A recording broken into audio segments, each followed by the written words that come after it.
Selam futbol severler. Kanalıma, videoma hepiniz hoş geldiniz. Yepyeni bir futbol videosuyla daha karşınızdayım.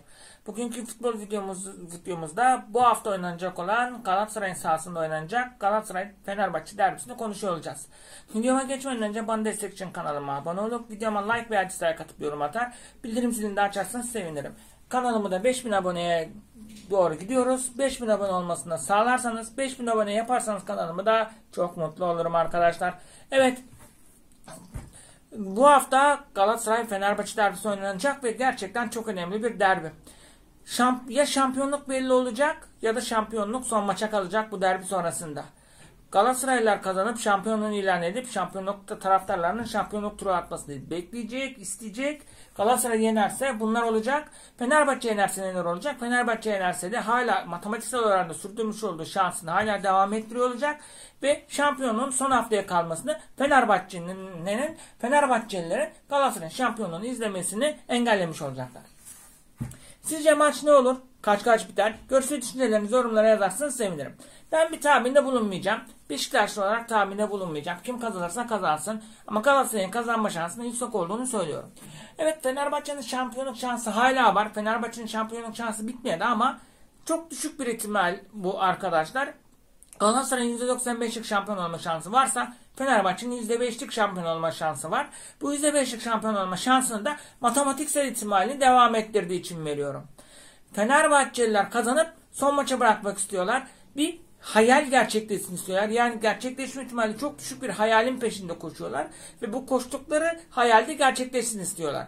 Galatasaraylılar da bir kazaya kurban gitmek istemiyor. Fenerbahçe'yi yenip şampiyonluğunu ilan edip artık Fenerbahçelilerle dalga geçerek şampiyonluğunu kutlamak istiyorlar. Hem de bunu Rams Park'ta yapmak istiyorlar. Rams Park'ta, yani kendi evlerinde, kendi statlarında Fenerbahçe'yi yenerlerse şampiyonluğu kendi evinde kutlamış olacaklar. Şampiyonluk maçı derbi maçı olacak Galatasaray için ve Fenerbahçe'yle oynayacağı derbide ve kendi evinde Rams Park'ta olacak. Galatasaraylılar kazanmanın yanında 1-0'lık 2-0'lık galibiyetleri galibiyet olarak saymayacak. Galatasaray en az 4 bekliyor arkadaşlar. En az 4 atacağız diyor. Biz Fenerbahçe'ye bu derbide en az 4 atacağız diyorlar. Tabii ki atabilirlerse en az 4 atmak istiyoruz diyorlar. Fenerbahçelerin de kazanması önemli ama Fenerbahçelerin kazanmasının yanında farklı kazanması gerekiyor. Eğer Fenerbahçe avarajını toparlamak istiyorsa en az 2 farklı kazanması gerekiyor. Ardından Fenerbahçe'nin son oynayacağı maç belki de avaraj maçı olacak Fenerbahçe için. Avarajını toparlayabilmesi için Fenerbahçe'nin son maçı gerçekten çok önemli. Ligden düşmüş, dibe vurmuş, kötü giden bir İstanbulspor'la oynayacaklar. Ve İstanbulspor'da karşısında alınacak farklı bir galibiyet Galatasaray maçında yenmesiyle birlikte belki de Fenerbahçe'yi şampiyon yapacak. Böyle bir ihtimal var mı? Var. Tabii gerçekleşme ihtimali düşük. Galatasaray eğer derbide yenilse bile son maçta Konyaspor'u büyük bir ihtimalle yenecektir diye düşünüyorum.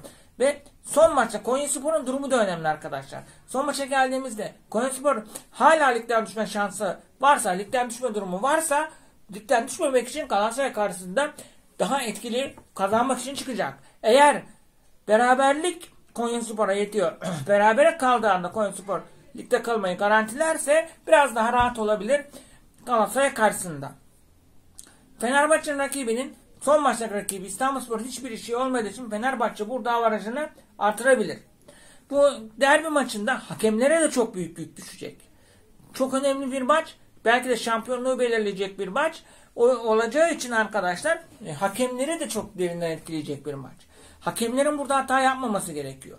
Hakemler hata yaparlarsa ortalık karışabilir. En ufak bir hatada, en ufak verilecek yanlış bir kararda saha içinde olayların karışmasını, taraftarların belki de sahaya girmesini, futbolcuların birbiriyle kavga etmesini, hakemlere antrenörlerin vereceği tepkiler, hakemlerin alacağı küfürler, hakaretler, bunlar da cabası. O yüzden hakemlere çok büyük yük düşüyor. Maçı olabildiğince en az hatayla yönetmeleri gerekiyor. Hani ufak tefek belki hatalarda sıkıntı yaratmayabilir ama yapılabilecek hatalar saha içerisinde olayların çıkmasını sağlayabilir. Galatasaray daha moralli, Fener biraz moralsiz çıkıyor bu maça. Fener son maçında 3-0 kazanmasına rağmen Galatasaray'ın Karagümrük'ü yenmesiyle birlikte hani matematiksel ihtimal anlamında şampiyonluk ihtimali devam etmesine rağmen artık Fenerbahçe taraftarları ve takımın şampiyon olacaklarına pek inanmıyorlar. bu işi bittiğini, şampiyonluğu kendi elleriyle Galatasaray'a verdiğini düşünüyorlar. Galatasaraylılar çok heyecanlı. Gün sayıyorlar. Gün, saat, dakika sayıyorlar. Bir an önce Fener maçı gelsin. Fenerbahçe'yi eze eze yenelim. Fenerbahçe karşısında şampiyonluğumuzu yaşatıp o muhteşem şarkı Fener'e ağlamayı açalım istiyorlar. Ama hala Ali Koç'un bir şampiyonluk görme şansı var. Matematiksel anlamda da olsa var. Biraz zor. Ali Koç artık önümüzdeki sene planlarını yapıyor. Önümüzdeki sene başkanlık seçimlerine de giriyor. Tek derdi, tek düşüncesi önümüzdeki sene başkanlık seçimlerinde aday olup bu tekrar başkan olabilmek. Bu seneyi hem Fenerbahçe taraftarı hem oyuncuları hem de takımı kapatmış gibi, hem de teknik heyeti kapatmış gibi görünüyor. İsmail Kartal bu sene takımla şampiyonluk yaşatıp kupa alsa bile büyük bir ihtimalle kolay kolay İsmail Kartal'ın takımla kalacağına inanmıyorum. İsmail Kartal büyük bir ihtimalle Fenerbahçe'den gidecek. Yerine de eğer Aziz Yıldırım gelirse Jose Mourinho gelecek. Fenerbahçe'de derbi maçında Livakovic'e çok dikkat etmek istiyorum arkadaşlar. Çok dengesiz bir kaleci. Çok güzel kurtarışları olabilirken saçma sapan basit gollerde yiyebilen bir kaleci. Hiç bir bakıyorsunuz yani gol dediğiniz anda güzel bir kurtarış yapabiliyor. Tamam bunu rahat alır dediğiniz anda da saçma sapan o şekilde goller yiyip takımının geri düşmesini de sağlayabiliyor.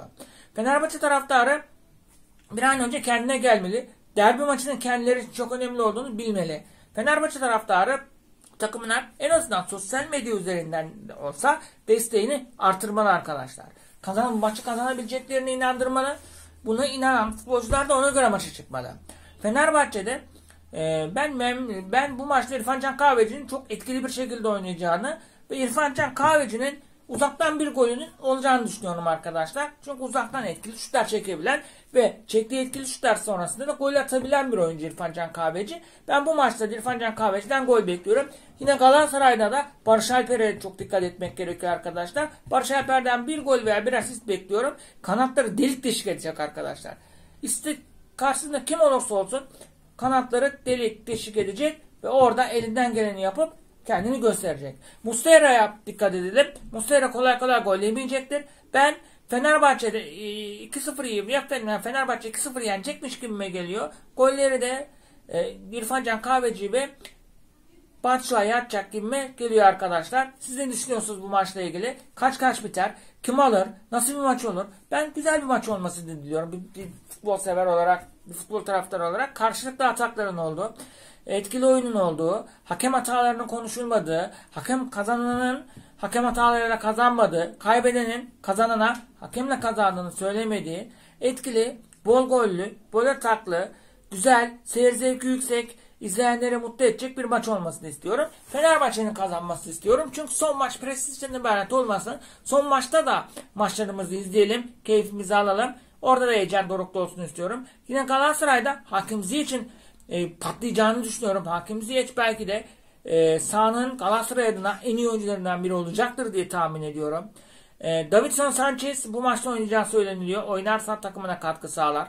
Nelson'dan çok iyi işler bekliyorum ki kornerlerde etkili olacaktır diye düşünüyorum. Galatasaray taraftarı hınca full stadı dolduracaktır diye düşünüyorum. Kendi evinde full statta kendi taraftarlarının önünde tezahüratın ilk düdükten son düdüğe kadar sürdüren bir taraftarın önünde oynayacak. Bakalım neler olacak diyorum. Kavganın çıkmadığı, gürültüsüz, sessiz, sakin ama gollü olmasa bile bol ataklı, tehlikeli atakların olduğu, tehlikeli atakların çok olduğu güzel bir maç olması dileğiyle, hataların az olduğu güzel bir maç olması dileğiyle diyorum ve videomu bitiriyorum. Bir sonraki videoda görüşmek üzere arkadaşlar. Kendinize dikkat edin. Allah'a emanet olun. Görüşmek üzere. Seviliyorsunuz.